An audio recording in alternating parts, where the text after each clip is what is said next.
అందరికీ నమస్తే అండి. Welcome to AVR Telugu blogs. ఎలా ఉన్నారండి అందరూ? నేను చాలా బాగున్నాను. మీ అందరూ ఇంకా బాగుండాలని మనస్ఫూర్తిగా కోరుకుంటున్నాను. కొత్తగా పూజలు చేసుకునే వాళ్ళకి అన్ని పండుగలు చేసుకున్నప్పుడు ఏవో కొన్ని డౌట్స్ వస్తూ ఉంటాయి కదండి. వినాయక చవితికి కూడా చాలా డౌట్స్ అడుగుతూ ఉన్నారు కామెంట్స్లో. ఈ డౌట్స్ అన్నీ కలిపి ఒక వీడియోలో చెప్తే మంచిది అనిపించింది. ఎందుకంటే 7 శనివారాల పూజకి సంబంధించి కూడా నేను డౌట్స్ వీడియో ఒకటి చేశానండి.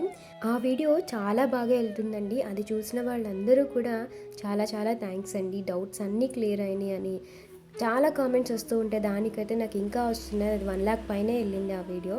సో అందుకని నాకు వినాయక చవితికి సంబంధించి కూడా డౌట్స్ అన్నీ ఒక వీడియోలో చెప్తే మన వ్యూవర్స్కి యూజ్ అవుతుంది కదా అనిపించింది. అందుకనే నేను ఈ వీడియోలో వినాయక చవితి పూజకి సంబంధించి చాలామంది డౌట్స్ నన్ను కూడా అడుగుతున్నారు కదా, నాకు తెలిసిన డౌట్స్తో పాటు మన సబ్స్క్రైబర్స్ కమెంట్ ద్వారా అడిగే డౌట్స్ అన్నీ కూడా నేను ఈ వీడియోలో చెప్తాను. సో వీడియోని పూర్తిగా చూస్తే మీకు డౌట్స్ అన్నీ అర్థమవుతాయండి. ఎందుకంటే సగం సగం స్కిప్ చేసి చూసి మళ్ళీ కింద కామెంట్లో నన్ను అడుగుతున్నారు. సో అలా కాకుండా మీరు పూర్తిగా చూస్తే మీకు అన్ని క్లారిటీ వస్తాయి. అలాగే నా వీడియోస్ మీకు బాగా నచ్చితే సబ్స్క్రైబ్ చేసుకొని వీడియోకి ఒక్క లైక్ ఇవ్వండి చాలు. మీరు నాకు ఇచ్చే ఒక పెద్ద గిఫ్ట్ అది. ఇంకా వీడియోలోకి వచ్చేస్తే మనకి ఈ నెల ఆగస్ట్ 27 వినాయక చవితి ఉంది కదా, ఆ రోజు ముందు రోజు నుంచే మనకి చవితి ప్రారంభం అయిపోయింది. అంటే 26వ తారీఖు నుంచే చవితి ఉందండి. 27 మధ్యాహ్నం 2 గంటల వరకు మాత్రమే చవితి గడియలు ఉన్నాయి. సో మనం చేసుకునే పూజ 2 గంటల లోపే చేసేసుకోవాలి. అలా కాకుండా కొంతమంది టైమింగ్స్ కూడా అడుగుతున్నారు, ఏ టైంలో చేసుకోవాలి అని. మామూలుగా చిన్న పూజ అయితే మనకి ఏదో ఒక అరగంటలో అయిపోతుంది కదండి. సో అలాంటివి కాదు కదా, ఇలాంటి స్పెషల్ పూజలప్పుడు మనకి నైవేద్యం చేసుకోవాలి, పూజకి అన్ని ప్రిపేర్ చేసుకోవాలి, పాలవెల్లి కట్టాలి, పీఠాన్ని ఏర్పాటు చేసుకోవడం, ఇవన్నీ పనులు ఉంటాయి కదండి. సో ఇలాంటి టైంలో మనం కరెక్ట్గా ఒకే టైంలో పీఠం పెట్టేయాలి అనేమీ ఉండదండి. మనకు ఒక టైం ఇస్తారు. ఆ టైంలోపు మనం ఎప్పుడైనా సరే దీపాన్ని వెలిగించి పూజని స్టార్ట్ చేసుకోవచ్చు. ఈ వినాయక చవితికి అయితే మనకి 11 గంటల నుంచి 1:30 ఈ సమయం వరకు కూడా బాగుంటుందండి. అంటే ఈ మధ్య కాలంలో దీపాన్ని వెలిగించి పూజని ప్రారంభించాలి. ఇక మనకి మధ్యాహ్నం 2 గంటల వరకే చవితి గడియలు ఉన్నాయి కాబట్టి 2 గంటల లోపు పూజని పూర్తి చేసుకునేలాగా చూసుకోండి. ఏ పూజ అయినా తెల్లవారుజామున నిద్రలేస్తే మనకి పనులన్నీ కూడా తొందరగా అవుతాయండి. అప్పుడు పూజ కూడా తొందరగా అవుతుంది. ఇక ఇంకొక డౌట్ ఏంటంటే, వినాయక చవితి రోజు ఉదయాన్నే వెళ్ళి వినాయకుడిని తెచ్చుకోవడం కుదరదు కదండి, కొంచెం లేట్ అవుతుంది కదా. సో ముందు రోజే తెచ్చి ఉంచుకోవచ్చా, ఒక 2-3 రోజుల ముందే తెచ్చి ఉంచుకోవచ్చా అని కొంతమంది అడుగుతున్నారు. ఒక 1 or 2 days ముందు తెచ్చుకోవచ్చండి. తెచ్చుకుని స్వామిని ఎక్కడ పడితే అక్కడ పెట్టొద్దు. ఎవరు తాకని చోట ఒక పూజా మందిరం దగ్గర ఉంచుకోవాలి. అది కూడా ఒక క్లాత్ కప్పి కానీ లేదా ఒక పేపర్ చుట్టేసి కానీ ఉంచాలి. అంటే ఓపెన్గా ఉంచకూడదు. పూజ చేసుకునేటప్పుడు మాత్రమే ఆయన్ని ఓపెన్ చేసి అప్పుడు ప్రాణప్రతిష్ఠ చేసి పూజ చేసుకోవాలి. ఇలా వినాయకుడిని ఇంటికి తెచ్చుకొని పూజ చేసుకున్న తర్వాత ఆ వినాయకుడిని మళ్ళీ తిరిగి నిమజ్జనం చేయడం కొంతమందికి ఇష్టం ఉండదు కదండి. అంత బాగా పూజ చేసుకొని వినాయకుడిని ఇంట్లోనే ఉంచుకుంటే బాగుండు అనుకుంటారు. చాలామంది ఈ డౌట్స్ కూడా అడుగుతారండి. మరి నిమజ్జనం చేయకపోయినా సరే వినాయకుడిని ఇంట్లోనే ఉంచుకోవచ్చా, పూజా మందిరంలో పెట్టుకోవచ్చా, షోకేస్లో పెట్టుకోవచ్చా అని కూడా అడుగుతారు. ఈ వినాయక చవితి రోజు మనం ఏ విగ్రహానికి, అంటే మట్టి విగ్రహం తెచ్చుకుంటాం కదండి మ్యాక్సిమం అందరము, ఆ విగ్రహానికి పూజ చేసుకొని ప్రాణప్రతిష్ఠ చేస్తాం కదా, అలా ప్రాణప్రతిష్ఠ చేసిన విగ్రహాలకి నిత్య పూజలు చేయాలి. అంటే పూజా మందిరంలో పెట్టి ప్రతిరోజు పూజ చేసుకోవాలి. ఒకవేళ మీకు ఒక్క రోజుతోనే పీఠాన్ని కదిపేసి స్వామిని నిమజ్జనం చేయడం ఇష్టం లేకపోతే నవరాత్రులు, అంటే వినాయక చవితి కూడా 9 రోజులు చేస్తారు కదండి, అలా 9 రోజులు పూజ చేసుకొని 10వ రోజు నిమజ్జనం చేయొచ్చు. కానీ నియమాలైతే తప్పకుండా పాటించాలండి. 9 రోజులు స్వామిని ఇంట్లో ఉంచుకోవాలంటే. అలా కుదరని వాళ్ళు ప్రాణప్రతిష్ఠ చేసిన విగ్రహాన్ని తప్పకుండా నిమజ్జనం చేసేయాలండి. మీకు షోకేస్లో కానీ పూజా మందిరంలోనికి కానీ కావాలి అంటే విడిగా ఇంకొక విగ్రహం తెచ్చుకొని వాటిని పెట్టుకోవచ్చు. అంతేగాని ఇలా పూజ చేసి ప్రాణప్రతిష్ఠ చేసిన వాటిని మాత్రం ఇంట్లో ఉంచుకోకూడదండి. తప్పకుండా నిమజ్జనం చేయాలి. మరి ఉదయం అంతా పూజ చేసుకున్న వాళ్ళు పీఠాన్ని ఎప్పుడు కదుపుకోవాలి? మనకి ఈసారి వినాయక చవితి బుధవారం వచ్చింది కదా, బుధవారం సాయంత్రం పీఠం కదిపేసుకోవచ్చండి, లేదా గురువారం ఉదయం అయినా సరే పీఠాన్ని కదపచ్చు. మరి ఈ వినాయక చవితికి కలశం తప్పకుండా పెట్టాలా? ఈ డౌట్స్ కూడా చాలా వచ్చాయండి. కలశం తప్పకుండా పెట్టాలన్న నియమం ఏమీ లేదండి. మీరు ప్రతి పూజ కలశం పెట్టి చేసుకుంటే ఈ పూజ కూడా అలాగే చేసుకోవచ్చు. కలశం తప్పకుండా ఆనవాయితీ ఉండాలి అని అలాంటివి ఏమీ లేదండి. పెట్టుకున్నా పెట్టుకోకపోయినా పెట్టుకున్నా పర్వాలేదు. మీరు వ్రతకల్పం బుక్ చదువుతారు కదా, వినాయక వ్రతకల్పం, అందులో కలశ పూజ అని వస్తుంది కదా. సో ఆ పూజ చేయడం కోసం మనం కలశం ఏర్పాటు చేసుకొని అందులోకి స్వామిని ఆవాహన చేస్తాం. ఒకవేళ కలశం లేదనుకోండి, ఆ కలశ పూజని స్కిప్ చేసి మీరు మిగిలిన పూజ చేసుకోవచ్చు. లేదంటే స్వామికి ఉపచారాలు సమర్పించే ఒక చిన్న పాత్రలో నీళ్లు తీసుకుంటాం కదా, ఆ పాత్రకే మనం కలశ పూజ చేసుకొని అయినా సరే పూజను చేసుకోవచ్చు. ఈ వినాయక చవితికి స్వామికి ఏర్పాటు చేసే ఈ పాల వెల్లికి కూడా తప్పకుండా ఆనవాయితీ ఉండాలా, ఇది కూడా కొంతమంది అడుగుతారండి. పాలవెల్లి కట్టడానికి ఆనవాయితీ ఏమీ అక్కర్లేదండి. స్వామికి వ్రతం చేసేటప్పుడు ఇట్లాగా ఫ్రూట్స్ అన్నీ కూడా మనం రకరకాల పళ్ళన్నీ కూడా దారంతో కట్టి ఇలా పాలవెల్లికి ఇలా వేలాడతీస్తూ ఉంటే వినాయకుడికి వాటిని తెంపుకొని తినడం ఇష్టమని కొంతమంది చెప్తారు. మరికొంతమంది ఈ పాలవెల్లి నవగ్రహాలకి సంకేతం అని చెప్తారు. సో దీనికి ఆనవాయితీ అక్కర్లేదండి. ఒకవేళ మీకు ఇన్ని సంవత్సరాలుగా మేము పెట్టలేదు, మా ఇంట్లో ఎవరూ చేయలేదు అనుకుంటే పాలవెల్లి పెట్టుకోకుండా అయినా సరే మీరు పూజ చేసుకోవచ్చండి.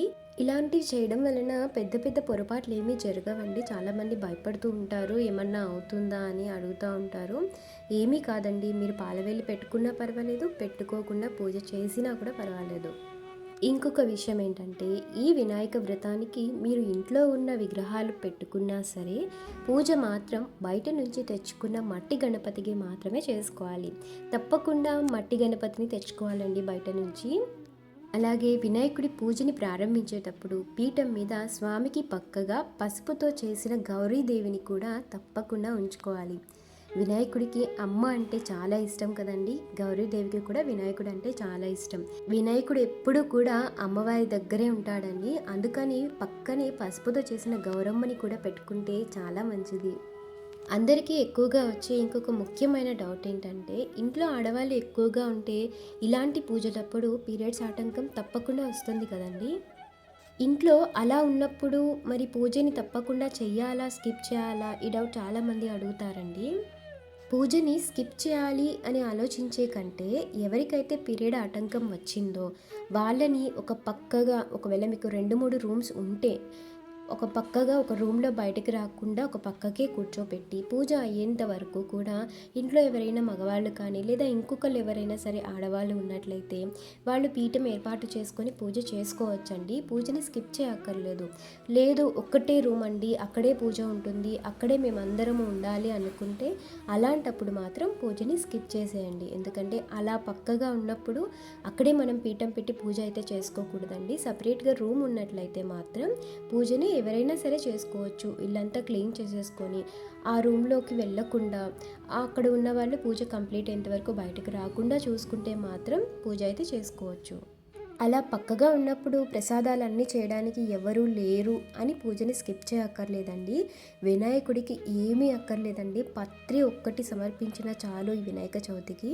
సో మీరు బయట నుంచి పత్రి తెచ్చుకోండి, లేదా కనీసం గరిక అయినా సరే ఆయనకి ఇష్టమైన గరికని సమర్పించైనా మీరు చేయగలిగిన ప్రసాదమే ఏదో ఒకటి, కనీసం కాయలు, పళ్ళు, కొబ్బరికాయ కొట్టైనా సరే ఆ స్వామికి సమర్పించి పూజని మాత్రం చేసుకోండి. స్కిప్ చేయాల్సిన అవసరం లేదు.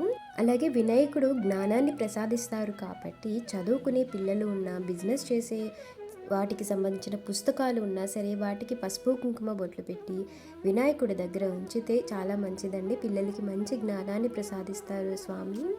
అలాగే పూజ చేసుకునేటప్పుడు సంకల్పం ఎలా చెప్పుకోవాలని కూడా అడుగుతున్నారు. సంకల్పం అంటే మనం ఆ రోజు ఉన్న తిథి, నక్షత్రాలని, వారాన్ని ఇవన్నీ చెప్పిన తర్వాత మనకి ధర్మబద్ధమైన కోరిక ఏదైనా ఉందనుకోండి, అంటే ఇల్లు కోసం కానీ, ఉద్యోగం, ఇట్లా ఏదైనా చదువు కోసం, దేనికోసమైనా సరే మనం ఆ వ్రతం చేసుకుంటున్నాము, ఆ కోరిక చెప్పుకోవడాన్ని సంకల్పం అంటారండి. అది మీకు ఆల్రెడీ షోడశోపచార పూజతో సహా వ్రతకల్పం బుక్లో ఉంటుంది, వినాయక వ్రతకల్పంలో. అందులో ఉన్నట్టుగానే మీరు పూజ చేసుకొని సంకల్పం చెప్పుకోవచ్చు. మనం స్వామికి వస్త్రమాల అంటే యజ్ఞోపవీతం వేస్తాం కదండి, అది ఎప్పుడు రిమూవ్ చేయాలి అని కూడా కామెంట్లో ఒకళ్ళు అడిగారు. అంటే షోడశోపచారాలతో స్వామిని పూజిస్తాం కదా, ఈ వ్రతకల్పంలో ఉంటుంది. ఈ 16 ఉపచారాలలో యజ్ఞోపవీతం అంటే వస్త్రయుగ్మం ఒకటి, అది స్వామికి సమర్పించినప్పుడు మళ్ళీ అది తిరిగి ఎప్పుడు తీయాలి అంటే నెక్స్ట్ డే కానీ ఆ రోజు సాయంత్రం కానీ మీరు పీఠం కదిపి అన్నిటిని తీస్తూ ఉంటారు కదండి. ఇలా అన్నిటిని తీసేటప్పుడే స్వామికి వేసిన ఆ వస్త్రమాలని కూడా తీసి దగ్గరలో ఉన్న నదిలో నిమజ్జనం చేసేయాలి. స్వామిని పూజించుకున్న విగ్రహంతో పాటు పత్రి, అలాగే పూజలో పెట్టుకున్న గౌరీదేవి, మనం వేసుకున్న వస్త్రయుగ్మం ఇవన్నీ కూడా నదిలోనే నిమజ్జనం చేసుకోవాలి. ఈ పూజలో అభిషేకం అన్నప్పుడు ఏదైనా చిన్న వినాయకుడి విగ్రహం ఉంటే అభిషేకం చేసుకుంటారు కదా కొంతమంది. ఆ అభిషేకం చేసుకునేటప్పుడు ఏ మంత్రం చదవాలి అని కూడా అడిగారండి. అభిషేకం చేసేటప్పుడు స్త్రీ దేవతలకైతే శ్రీ సూక్తం, పురుషులకైతే పురుష సూక్తం ఉంటుంది కదండి, అది వింటూ కానీ లేదంటే చదువుతూ కానీ అభిషేకం చేసుకోవాలంటారు. లేదు మీరు ఫోన్లో ప్లే చేసుకుంటూ అయినా అభిషేకం చేయొచ్చు. లేదనుకుంటే మనం చేసేది వినాయకుడికి కాబట్టి ఓం గం గణపతయే నమః అని మనసులో అనుకుంటూ స్వామికి అభిషేకం చేసుకోవచ్చు.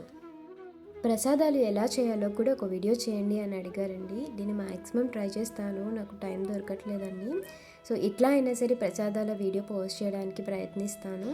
స్వామికైతే ఎంతో ఇష్టమైన ఉండ్రాళ్ళు, కుడుములు, మోదకాలు వీటిని మాత్రం తప్పకుండా నైవేద్యంలో పెట్టాలండి. ఈ 3 చేయలేకపోయినా వీటిలో ఏదైనా ఒక్కటైనా సరే వినాయకుడికి నైవేద్యంగా తప్పకుండా పెట్టుకోవాలి.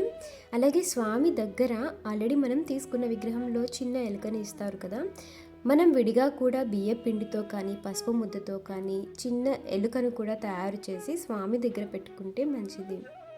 అలాగే స్వామి పూజలో మన దగ్గర ఉన్న వినాయకుని మూర్తులు కానీ ఏవైనా చిన్న చిన్న విగ్రహాలు కూడా మనం పెట్టుకుంటాం కదండి, వాటిని పీఠం కదిపేసిన తర్వాత మళ్ళీ తిరిగి పూజా మందిరంలో పెట్టేసుకోవచ్చు.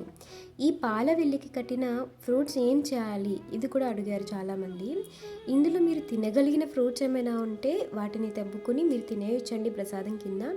లేదు ఇలాంటి కొన్ని మనం తినలేం కదా, సో వీటిని నదిలో నిమజ్జనం చేసేయచ్చు. అలాగే ఒక సంవత్సరం ఉపయోగించిన ఈ పాల వెల్లిని మళ్ళీ నెక్స్ట్ ఇయర్ వరకు కూడా మనం వాడుకోవడానికి దాచుకోవచ్చా, లేదా ప్రతి సంవత్సరం కొత్తదే కొని ఉపయోగించాలా, ఇది అయితే చాలామంది అడిగారండి. ఇదే పాల వెల్లిని మనం చక్కగా కడిగేసి పసుపు కుంకుమ ఈ బొట్లన్నీ కడిగేసి పైన అడక మీద పెట్టుకొని ప్రతి సంవత్సరం ఇదే పాల వెల్లి ఉపయోగించుకోవచ్చండి. లేదనుకుంటే ఈ పత్రితో పాటు నదిలో నిమజ్జనం చేసి కొత్తదైనా సరే కొనుక్కోవచ్చు, ఎలా అయినా సరే చేసుకోవచ్చు. అలాగే పత్రి అంటే ఇలా పాల వెల్లి కట్టకపోతే మనం పత్రి పెట్టాలన్నా లేదా ఇలాగ స్వామికి ఇష్టమైన ఎల్లక్కాయ ఇలాంటి ఫ్రూట్స్ అన్నీ కూడా ఇలా తాడు కట్టి వేలాడదీయాలన్నా కొంచెం కష్టమే కదండి. అలాంటప్పుడు స్వామికి పీఠం మీద కొంచెం ప్లేస్ ఎక్కువగా ఉండేలాగా ఏర్పాటు చేసుకొని మీరు ఆ పళ్ళన్నీ కూడా స్వామి దగ్గరగా చుట్టూగా పెట్టేసుకోవచ్చండి. కొంతమంది పత్రిని పాలవెల్లి పైన పెడతారండి, కొంతమంది కింద పీఠం పైనే పత్రిని చక్కగా పరిచి దానిపైన క్లాత్ వేసి దానిపైన వినాయకుడిని కూర్చోపెడతారు. ఎలా అయినా సరే చేసుకోవచ్చు.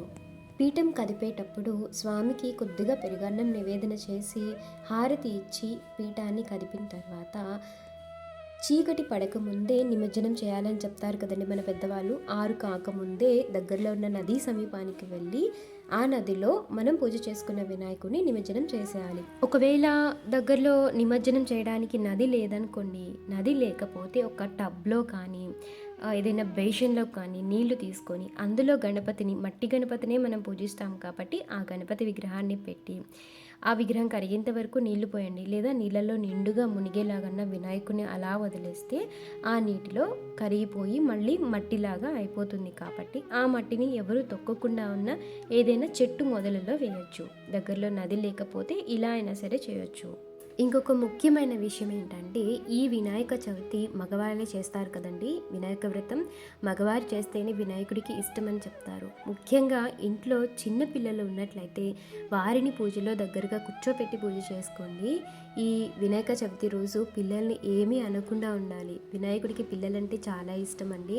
పెద్ద పెద్ద విగ్రహాలు పెట్టి పూజలు చేసే చోట కన్నా చిన్న పిల్లలు చిన్న చిన్న పందిళ్ళు కట్టి వినాయకుడిని పెట్టుకుని పూజ చేసుకుంటారు కదా, స్వామి అక్కడే ఉంటారని చెప్తారండి. ఎందుకంటే పిల్లలంటే ఆయనకి అంత ఇష్టం. ఆ రోజు పిల్లల్ని దగ్గరే కూర్చోపెట్టుకొని పూజ చేసుకోండి. ఇంకొకటి, ఈ స్వామికి 21 రకాల పత్రితో ఈ వినాయక చవితి రోజు పూజిస్తే చాలా ఇష్టం అంటండి. పత్రి మాత్రం చాలా ఇంపార్టెంట్. మనకి బయట మార్కెట్లో పత్రి అని అమ్ముతారు కానీ అన్ని రకాలైతే ఉండవండి. మనకి ఎన్ని అవైలబుల్ ఉంటే అన్నీ తీసుకొచ్చి స్వామిని పూజించుకోవడమే, అంతకుమించి మనం ఏం చేయలేం కదండి. మనం అన్ని రకాలు ఎక్కడున్నాయో వెతికి తీసుకురావడం అయితే కష్టమే. కాబట్టి ముఖ్యంగా గరిక మాత్రం తప్పకుండా స్వామికి ఆ రోజు సమర్పించుకోండి.